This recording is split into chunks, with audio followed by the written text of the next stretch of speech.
Halo semuanya, selamat datang di Also Fintech. Kali ini kita akan buat video rekomendasi rakit PC gaming. Yang mana dulu channel ini tuh sering banget ya buat rekomendasi rakit PC gaming. Tapi nggak tahu kenapa tiba-tiba nggak pernah ngupload lagi. Kali ini kita upload lagi. Kali ini kita akan rekomendasi rakit PC gaming budget 15 jutaan ya. Dan di rekomendasi ini bisa kalian lihat udah saya tulis semua di sini dari VGA sampai monitor sudah termasuk ya. Bisa kalian ikutin aja gitu. Kalian boleh setuju, boleh nggak setuju. Kalau nggak setuju, menurut kalian, wah bagusnya RAM-nya ganti ini, prosesornya ganti ini, silahkan. Kalian tulis aja rekomendasi kalian di kolom komentar. Karena netizen hebat-hebat lah rekomendasi rakit PC gamingnya gitu. Tapi paling nggak, saya jelasin dulu kenapa saya merekomendasikan komponen-komponen yang udah saya tulisin. Mulai dari pertama dari VGA-nya ya. VGA-nya saya pilih Zotac RTX 4060. Karena pakai 4060 ya, yang ini kayaknya hampir semua game udah bisa men, udah rata kanan, main game udah tenang lah, dijamin bisa gitu main game apa aja dengan 4060. Udah lagi ini adalah seri terbaru ya, yang ada saat video ini dibuat, seri 5000 belum keluar, dan dia udah pakai 8 GB VRAM. Harusnya sih cukup ya untuk mayoritas game. Termasuk mungkin GTA 6 nanti kalau muncul mungkin minimum dia VRAM-nya 8 GB ya. Mungkin gitu ya kalau nanti muncul gitu. Paling enggak ini udah cukup bagus. Oke. VGA-nya udah, oh ya, saya pilih yang warna putih ya karena nanti komponen selanjutnya kita pilih juga yang warna putih juga ya. Rekomendasi selanjutnya untuk prosesor ya, saya pilih Intel Core i5 12400F. Yang ini. Nah, kebetulan kalau beli di sini itu udah gratis dengan coolernya. Ini yang jual Enter Komputer ya. Salah satu toko yang besar banget nih di Mangga 2 nih. Kalau beli ini dapat free cooler. Keren sih. Coolernya RGB lagi ya, tapi ini cooler bukan yang paling bagus, tapi paling enggak lumayan lah dapat cooler RGB biar nanti casingnya rada keren gitu. Kenapa saya pilih Core i5 12400F dibandingin Core i3 ya? Core i3 seri terbaru yang harganya 1,7 ya. Kalau kita lihat Core i3 generasi ke-14 itu harganya sekitaran segini juga. Tapi kalau dilihat hasil benchmarknya, Core i5 seri 12 ini lebih bagus dari Core i3 generasi ke-14 gitu. Dan ya jadi itu kenapa saya pilih Intel Core i5 12400F. Oke, lanjut. Karena udah kita pilih grafis cardnya, prosesornya udah tahu, kita harus tahu juga motherboardnya. Motherboardnya yang saya pilih itu Gigabyte B76 760M Gaming Wi-Fi Plus di 2,3. Yang ini keren sih. Oke, mungkin banyak di antara kalian yang bilang ya, wah ini mah motherboardnya kebagusan, harusnya beli aja gitu yang 1 jutaan motherboardnya. Ya preferensi masing-masing sih ya, tapi ada alasan kenapa yang dipilih itu motherboard ini.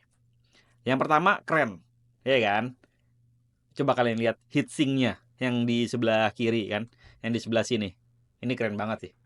Itu salah satu ya pilihan kenapa saya pilih motherboard ini.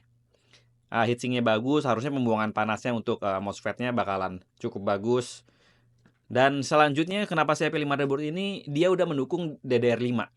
Udah pakai DDR5, jadi nggak ada alasan untuk pakai prosesor nanti prosesor yang bagus misalkan itu kekurangan kecepatan dari DDR atau RAM-nya gitu. Kayaknya nggak mungkin deh. Soalnya dia udah DDR5 gitu. Dia udah pakai DDR5. Lanjut, salah satu yang paling penting adalah dia punya 2 slot untuk NVMe SSD. Jadi kalian bisa pakai 2 NVMe SSD di motherboard ini, ada 2 slotnya. Itu juga salah satu kenapa saya pilih motherboard ini. Karena kalau pakai motherboard yang 1 jutaan, rata-rata slot NVMe-nya cuma 1. Dan kalau kalian mau nambah storage, itu either kalian pakai hard disk ataupun pakai SSD yang SATA yang maksimum cuma di 6 Gbps ya, atau di 3 Gbps ya, 6 Gbps kalau nggak salah, yang kecepatannya maksimum di 500 MB per detik aja. Dibandingin kalau pakai motherboard ini, kalau kita mau nambah SSD lagi, kita masih bisa pakai nambah SSD NVMe yang Gen 4 gitu. Jadi kecepatannya mantap banget. Jadi kalau kita main game gitu, loadingnya cepet.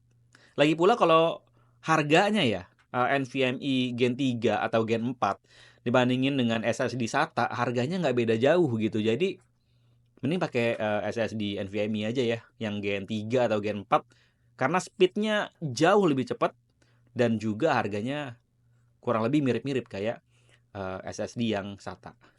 Ini dia motherboardnya, yang gambar lebih kerennya ya. Dia form factornya micro ATX ya, jadi bukan yang full ATX, jadi nggak terlalu besar-besar banget.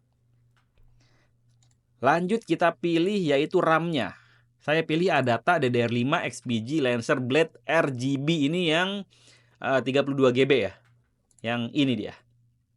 DDR5 32 GB. Harusnya sudah cukup ya.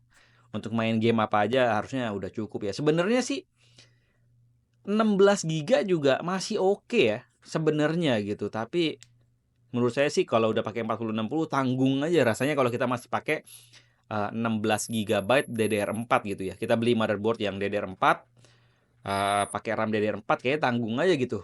Mending sekalian DDR5. Walaupun harganya lumayan sih, bisa 2 kali lipat lah dari 16 GB DDR4 gitu.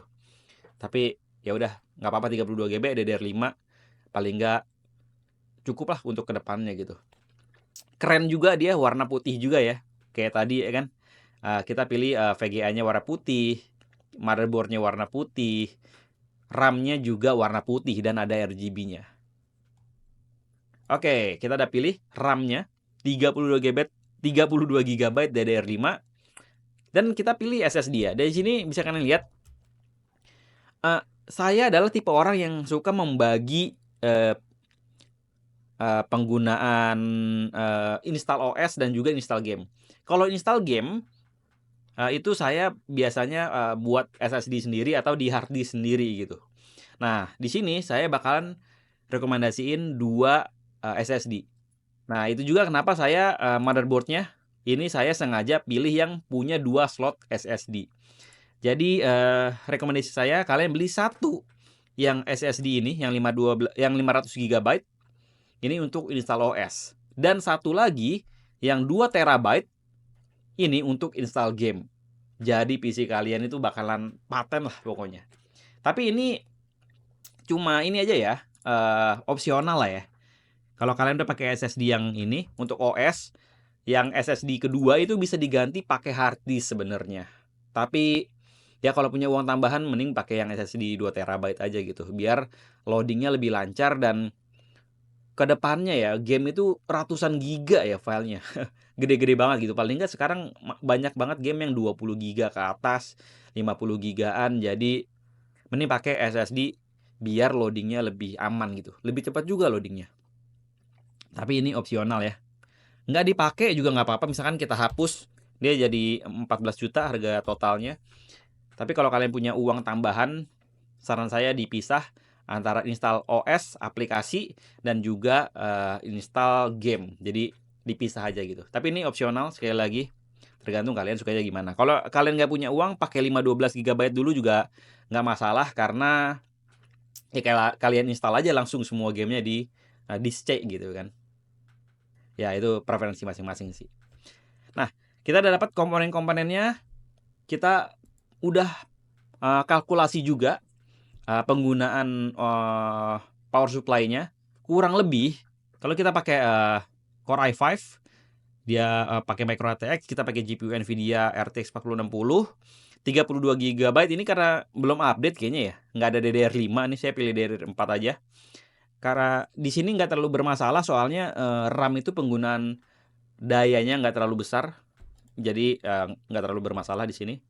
Di sini SSD-nya juga saya pilih aja 1 TB plus, 2 dia juga nggak bakalan nambah penggunaan daya yang gimana-gimana. Totalnya kurang lebih 346 watt. Jadi ya pakai power supply yang 500 masih oke lah ya. Jadi rekomendasi power supply yang saya pilih di sini adalah SFP yang 550 watt. Ini dia. Udah 80 plus, harusnya udah cukup power supply-nya di 550 watt. Dan SFP ini adalah merek power supply yang udah terbukti paten ya.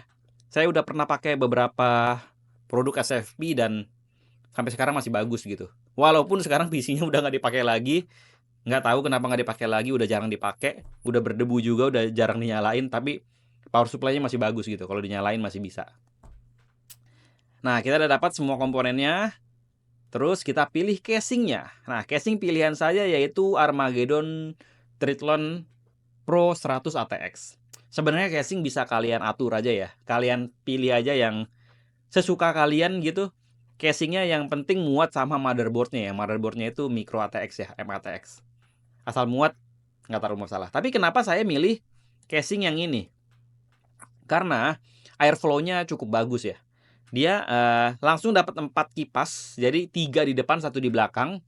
Dimana airflow-nya dari depan ngedorong ke belakang yang 1 kipas. Jadi airflow di casingnya itu cukup bagus gitu. Airflow itu cukup penting ya. Jadi kalau kalian punya casing PC, jangan sampai di fan itu kan ada tanda panahnya biasanya. Airflow-nya kemana gitu, jangan sampai salah gitu. Harus ngalirnya cukup bagus atau nanti ambience temperatur di motherboard kalian itu bakalan tinggi, nggak bagus juga untuk kesehatan komputernya. Oke, itu dia rekomendasi saya. Hampir semuanya komponennya udah ada, tapi sekali lagi saya mau nambah monitornya biar sekalian saya rekomendasiin. Pakai 4060 sebenarnya mau kasih monitor yang resolusinya 1440 sih sebenarnya. Tapi rekomendasi saya pilihnya yang Xiaomi Gaming Monitor G27i ini yang 1080 aja resolusinya. Kalau kalian rasa 1080p itu masih cukup, saya rekomendasiin si Xiaomi Gaming Monitor G27i. Ini juga monitor yang sekarang lagi saya pakai juga nih. Tapi kalau kalian bener-bener pingin punya monitor yang bagus untuk gaming, mending beli yang Xiaomi Mini LED ini nih. Ini ini sih bagus banget lah ya. Kalian bisa lihat reviewnya Bang Kutang deh untuk monitor ini. Luar biasa sih. Tapi harganya lumayan ya. Harganya 4899. Jadi kalau kalian budgetnya udah terbatas, Xiaomi Gaming Monitor G27i harusnya udah cukup sih.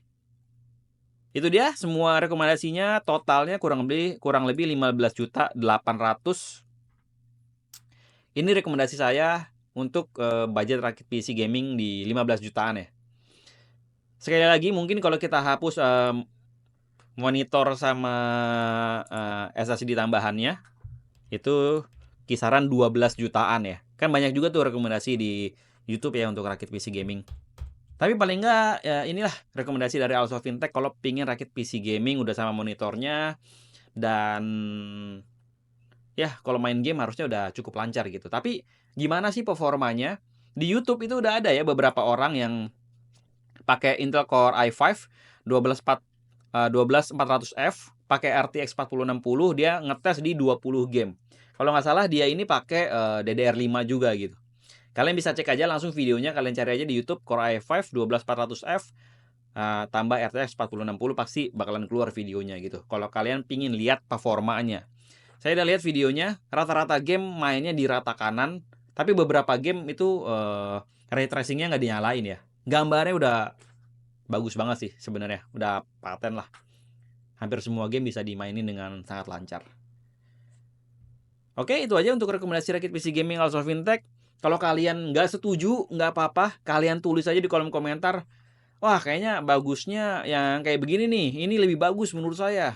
Silahkan, kalian tulis aja di kolom komentar. Kali aja yang mau rakit PC gaming gitu lagi nyari-nyari referensi. Komentar kalian bisa jadi referensi untuk mereka juga yang mau rakit PC gaming. Oke, itu dulu untuk video kali ini. Makasih kalian yang nonton. Kita ketemu lagi di video lainnya.